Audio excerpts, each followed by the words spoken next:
Hello, welcome YouTube. It's your boy. It's your boy. Um, so here I am back with my first top 10 here, and it's top 10 Democrats with the best chance of winning the primaries. Here we go. Number 10 is Sherrod Brown. The senator from Ohio won re-election pretty easily in his Senate race this November. Has pretty good appeal to that Midwestern vote. That's going to be really important this election. Democrats' best opportunity to win is to take back Michigan, Pennsylvania, and Wisconsin. He's from the Ohio area, which is extraordinarily important. He has pretty good appeal to both progressives and more establishment moderate Democrats. He isn't the most well-known person. That's probably one of his biggest weaknesses. He's not well known. There's a few other people that's not well known, and he's a little bit on the boring side. Um, he's well known enough for now. I think he's gonna have to get up his name recognition before the California primary. That's gonna be could be very early this year, and not good for Sherrod Brown.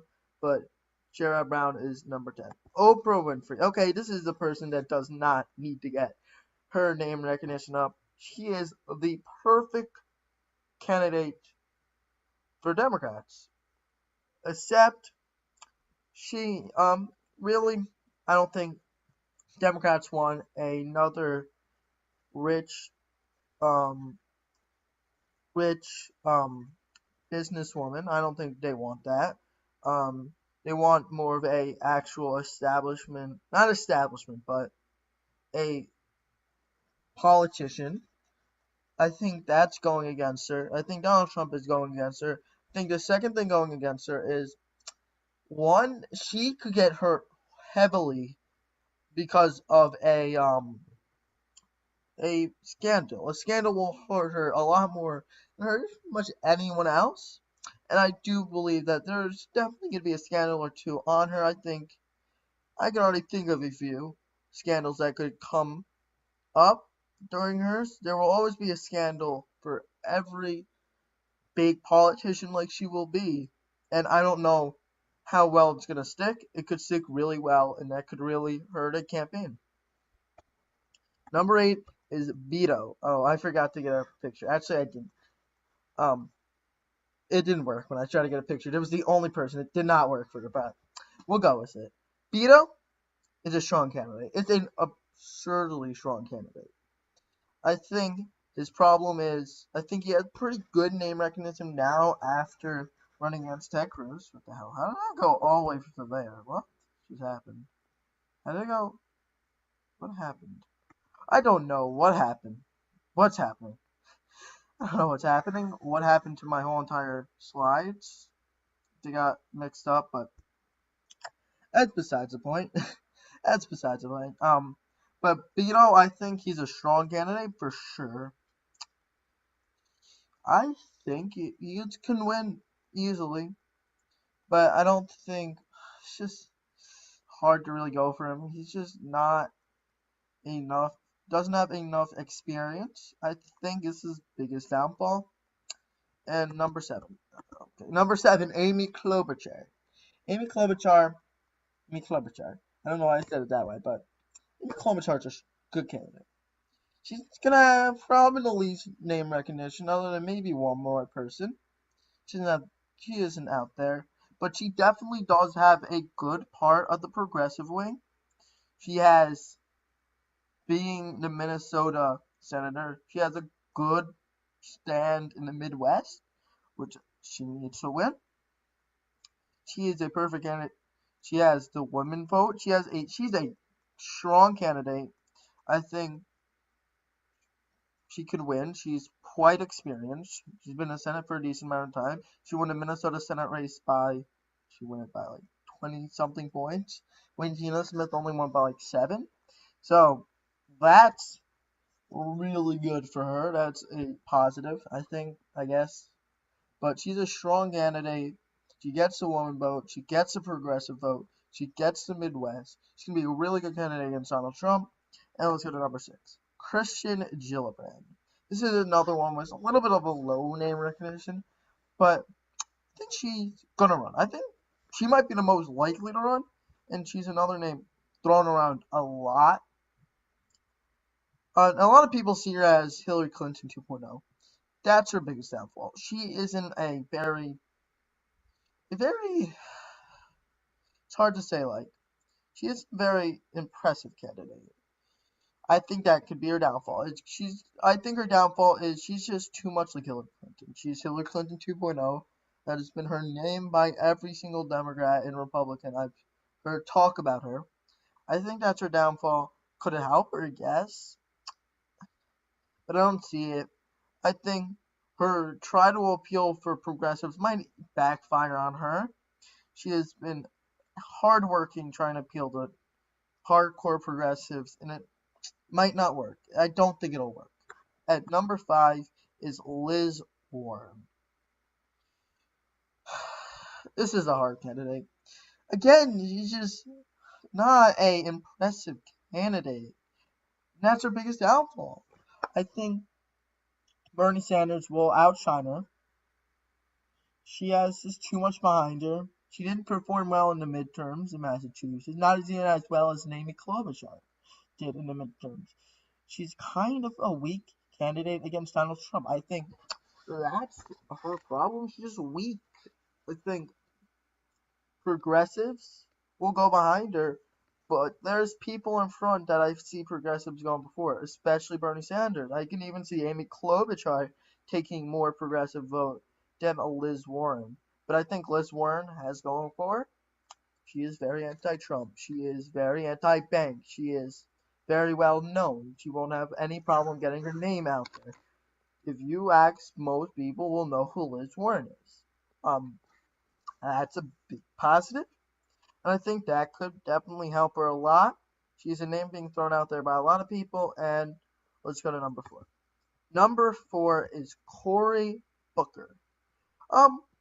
This is another person that actually goes well with the politician, a very famous politician, national president that they are compared to. It's Barack Obama. He's kind of compared to Barack Obama. And I think that will help him. That'll help him with somewhat of the progressives, a lot of the moderates. A lot of Democrats really liked Obama, and I think this can help him. I think he is seen as a very he's just seen as a very likable guy. He's seen as a charismatic person. I think he has a lot of the qualities that really help Obama win, and I think it could really help him win against a lot of establishment Democrats like a Kirsten Gillibrand It's probably the best name. I think he isn't as strong as the next 3 candidates, and I think his name recognition isn't as high as the next. Okay, some of them don't have as good, but top 2 I think are far before him. I don't think he's gonna have a really tough time trying to compete with my top 2. And let's go to number 3. Okay, number 3. It didn't work. I don't know what happened to my slides. Kamala Harris. It's Kamala Harris. She definitely has a lot of appeal to a lot of Democratic workers. If you want to go the identity politics way, she's a black woman that is unbelievably helpful to win a Democratic primary. She has a very good support in California. She's a pretty young, not very establishment person. I think this is her first Senate term. She has a lot of stuff working for her. The only problem is, what is her main appeal? I don't think she has good appeal to the progressives, and I think the progressives might run through this election if my number 1 doesn't run. If they're going to run through this election, I think she's going to have a problem with trying to get herself more left, and I don't think she'll be able to do it quick enough to win the primary. So here's my number 2. Bernie Sanders. Bernie Sanders and number 1, which I'll just say Joe Biden, is very close, like really close. for each other. I think it's whoever what wing of the Democratic Party wins, and I actually think the progressives win. But I think that Joe Biden has a little bit of crossover value in both places. I think his biggest downfall is being old. He's old and white. I hate being this identity politics. I think identity politics sucks, but that's how politics work. And I don't like it, but that's how politics works, and he's old and white. So is Joe Biden too. So I mean, it kind of cancels out. But Joe Biden has a little bit more of an appeal because he was VP for Obama. But he has really good name recognition after running in 2016. He has really good appeal to your progressives.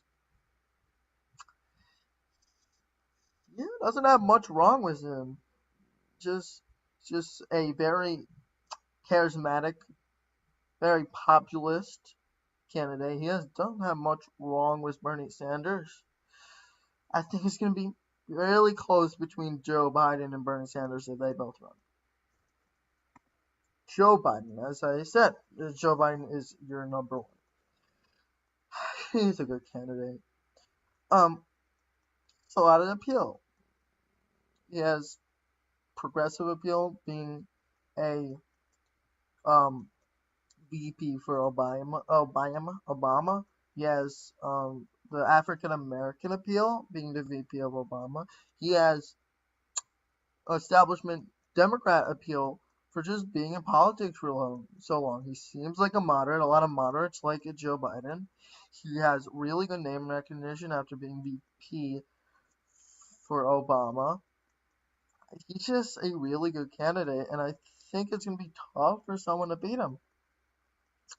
Name recognition plus with his very much of a, he can dabble in different groups of the Democratic Party, and Democratic Party is going to definitely be kind of split in two for this election. I think if someone with a